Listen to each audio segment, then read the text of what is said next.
So I just watched The Matrix 4 again.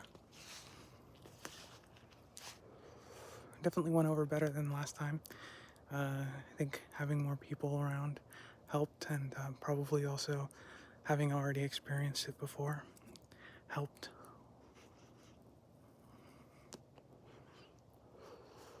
Brings up lots of questions. Like, you're always in a matrix, some matrix or another kind. So it's like, this is the kind I'm in.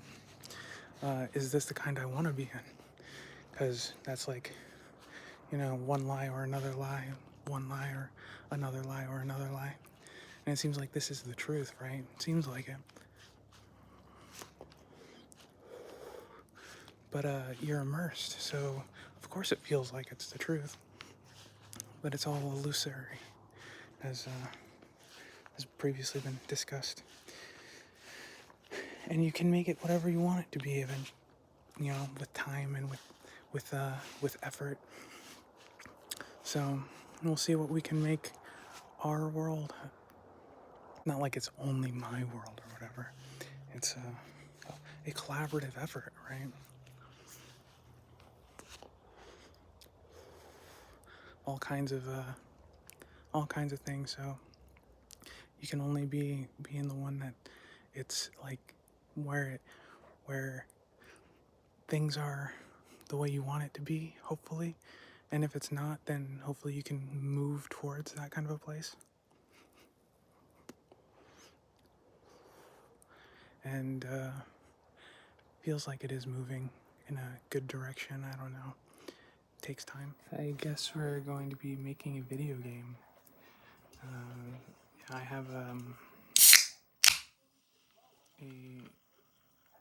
a lot of ideas for a game I want to do in the future, but doing something now with my roommate, ex-girlfriend, whatever.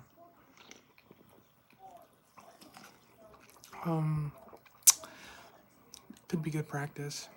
Could be helpful to get my feet back in the water a little bit and maybe make something fun or whatever, and polish my skills so that I can be good enough that I can do something cool in the future too.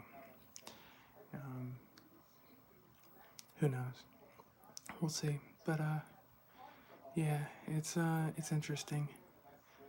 So it's gonna be in Godot.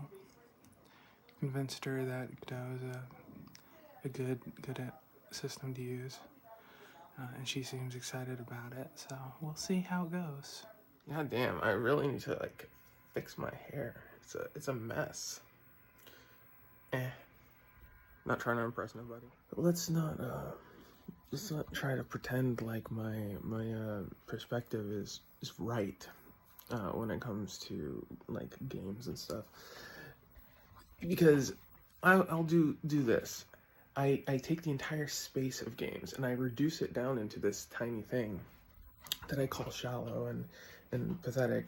Meanwhile, there are other people who can take a game and expand it into something with such incredible nuance and complexity, and they're able to take it further than the game developers ever imagined, and explore that space to such a level that it's incredible. And so really I have this problem where, well, I'll disregard incredible amounts of complexity and nuance just to reduce a space into a smaller thing, and really that's a problem. It's a problem entirely because I will reduce other things that aren't games into the concept of games, even, right? Like I tend to view stuff like YouTube as a game, as society as a game, and because I view this stuff as a game, then it also gets wrapped up into the smaller space in my mind. It's not like this is not a functional thing my brain is doing to be able to manage the parts of the world that I care about. Like I get that that's probably what's going on, but when you view all that stuff as game, it definitely is shallow, and it makes everything kind of seem pointless, which is why I say it's a problem. I wanted to talk a little bit more about suburbs. I had an issue, and not an issue. I had a thought pattern about this, a crazy conspiracy theory. Because who would design towns the way that they are? Let's go to maps. Let me demonstrate with a map of what I'm talking about. So let's go to a different town because it's more obvious in this one place what I'm thinking of. We go up the road. We go this way.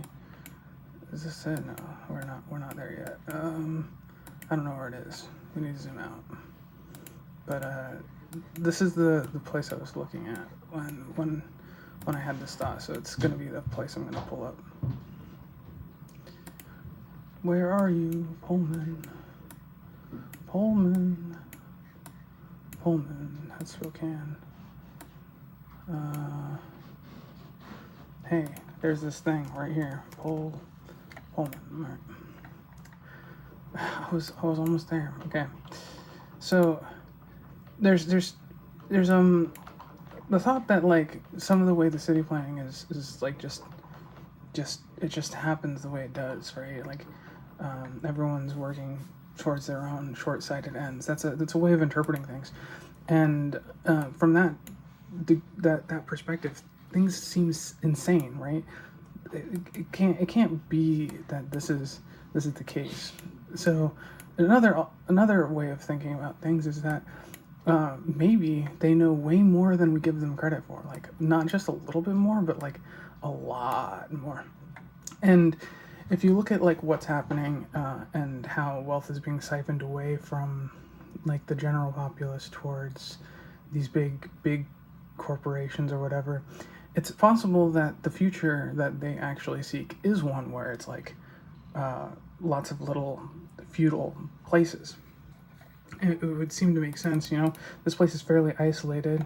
If society, if all the fucking logistics kind of goes away, we're still gonna have these roads, right? These roads are still gonna be useful. This road is still gonna be a useful road, but it probably won't be fully paved, right? It'll probably like decay and turn into a dirt and gravel kind of situation. Horses still around these parts for sure. But let's zoom in a little bit further. We have here.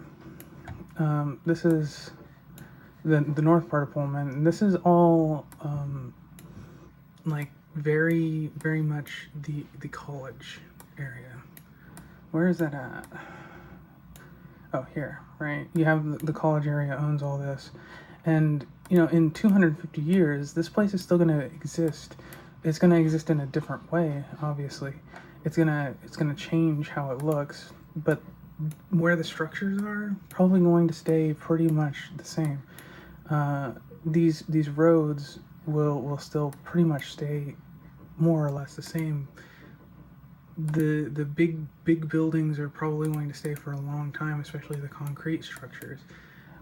Here is where this thought just hit me the hardest, because you have this gigantic parking lot with these huge, gigantic footprints, right? And in one alternate reality, they can turn this into a gigantic. I mean, like, huge structure, like using these as foundational pillars to build like a 10-story building, right? That's one way it could go. Another way it could go is turn into just like an open bazaar, where like people who live out, all of these areas.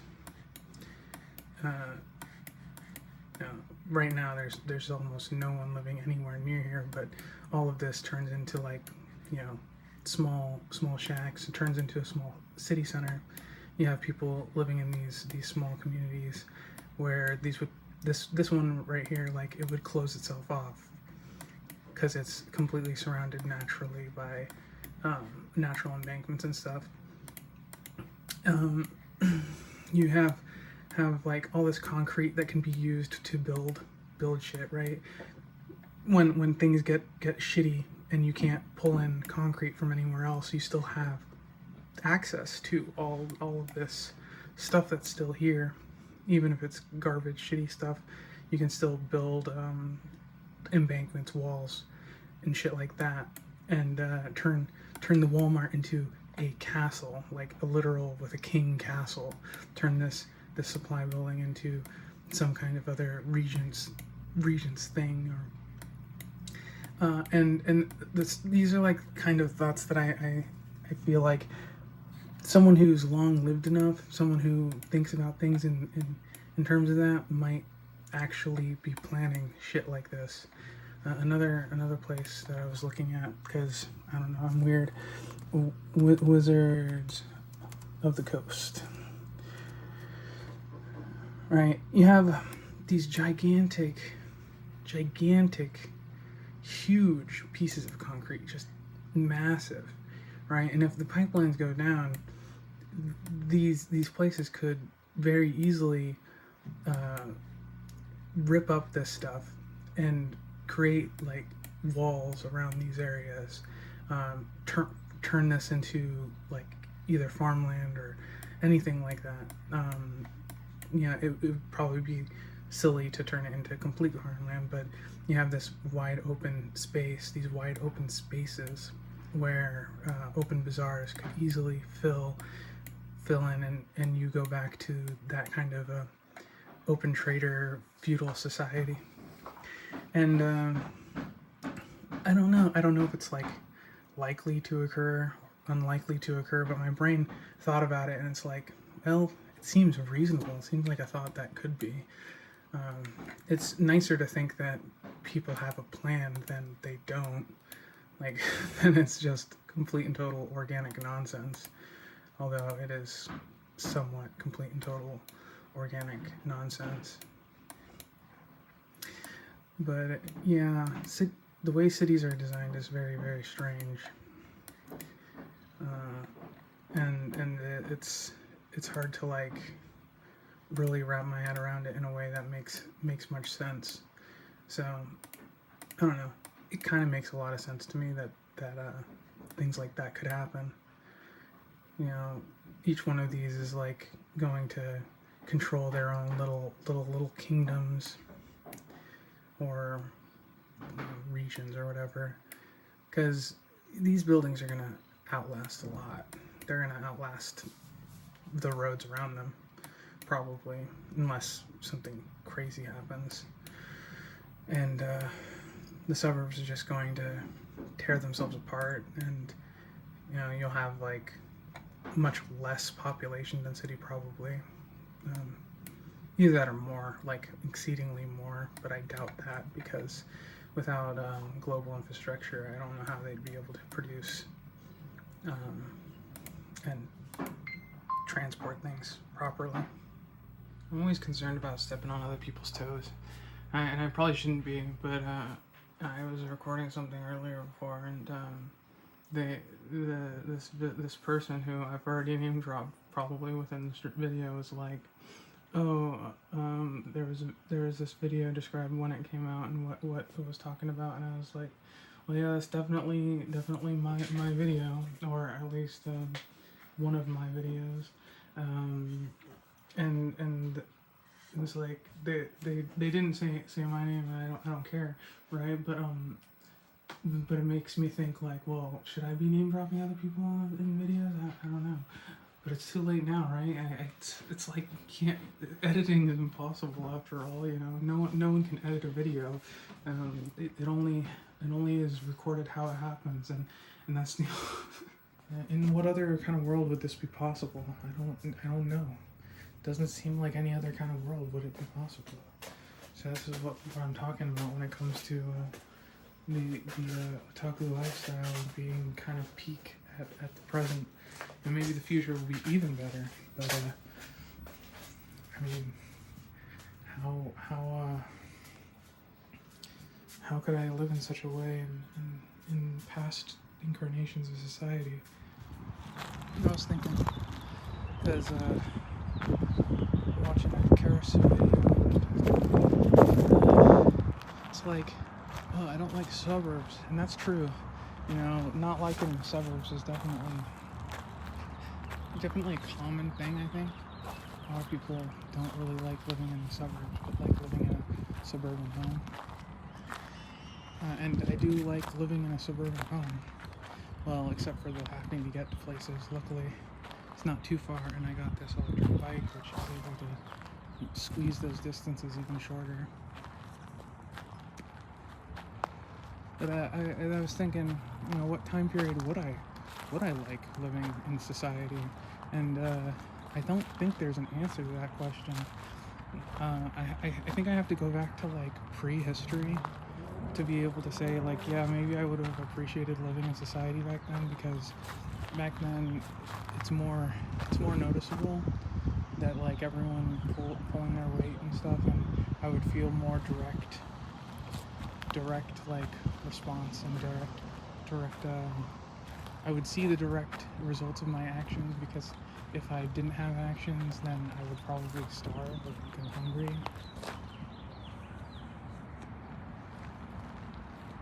And I probably would have been cast out of whatever society I was in back then too. I mean, my ancestors weren't, but I'm not my ancestors, even though I am from them. I have them inside me, and I think we all have the people who survived and procreated within us.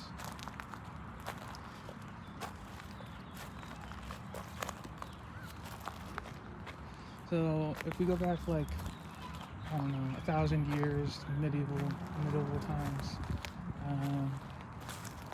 you know, the ancestors I most jived with 1,000 years ago probably were living on this continent, and living in a more tribal, smaller society, and in holes in cliff sides. And the medieval part is like, it's all dirty and gross, and people are the more violent tendencies are rewarded. I mean, that's kind of true today too. You know, the most rewarded people in society are like those who have turned their violent tendencies towards sports and stuff.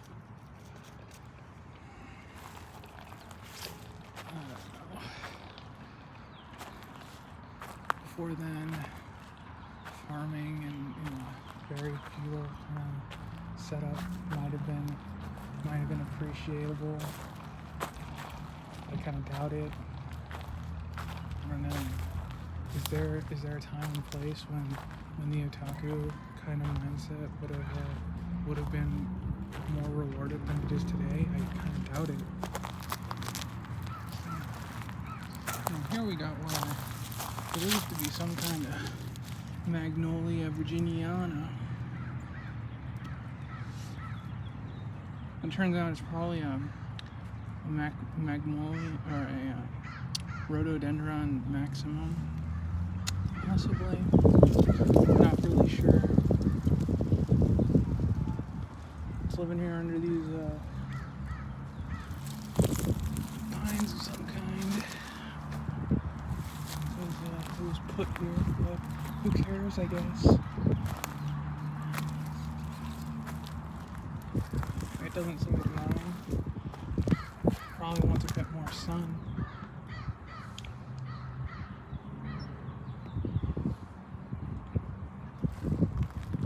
Because this part's looking all sad and kind of droopy and depressed, but that side is doing pretty nice and happy.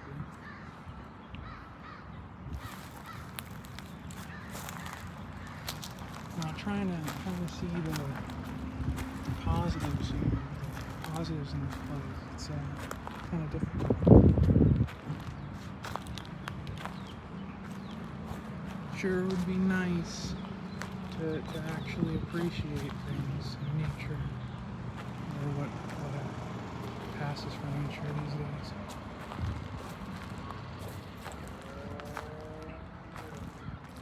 Most of my needs I've managed to set up a way where if I'm hungry and I need to go to the store, I go to this store right here, this store. And we got some of these crack noodles. These are so fucking good. These are the Indonesian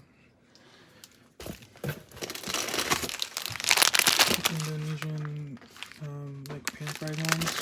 Those ones take a bit of work because it's best if you actually fry them. And you got these ones. These ones are fucking amazing. Just had one of these for lunch. Got some Szechuan Ting noodles and some of those. We got some Korean spicy chili sauce. All of these. We got some, if we want to make pad thai, these are like fresh noodles. We got all kinds of different stuff. You know, more American fare as well. We got feeling for some blueberry muffins. You just make some blueberry fucking muffins. These are just add water blueberry muffins. Now the cool thing about this is, since I'm on EBT, I can get all of this stuff on Amazon. All the stuff that's there is stuff that I got from Amazon. I'm using EBT and their delayed free shipping. So it's fucking amazing, you know. It's fucking amazing to be able to not have to go somewhere to get shit. And a lot of the grocery stores are also doing like shipping to home and stuff. But I hate their websites. I'm used to Amazon's website. Amazon's website's set up really nice to be able to do things easy. But yeah, it's fucking incredible. We got our candy aisle up here because, you know, sometimes I feel like candy. A lot of watermelon flavored shit and raspberry flavored shit. We got some gourmet lollipops as well, and ring pops. You know, it's nice to be able to get the shit you need when you want it. The only downside with it is it's so easy. Because it's so easy, it's almost too easy, you know? Like, it's like I have just the slightest inclination to get some fucking candy, and all I have to do is like be like, yeah, you know, there we go. Got some fucking melon later, right there. Got some fucking sour punch right there. And so it takes some you know, a whole brick of fucking pink Starburst and flavor reds, because pink is my favorite, but I also like the flavor red ones. Yeah. I may not have the brain set up for driving cars, but I always kind of thought I'd be do good with motorcycles. Unfortunately, you have to know how to drive a car to get a motorcycle license, because they think the overlap matters or something. I don't know.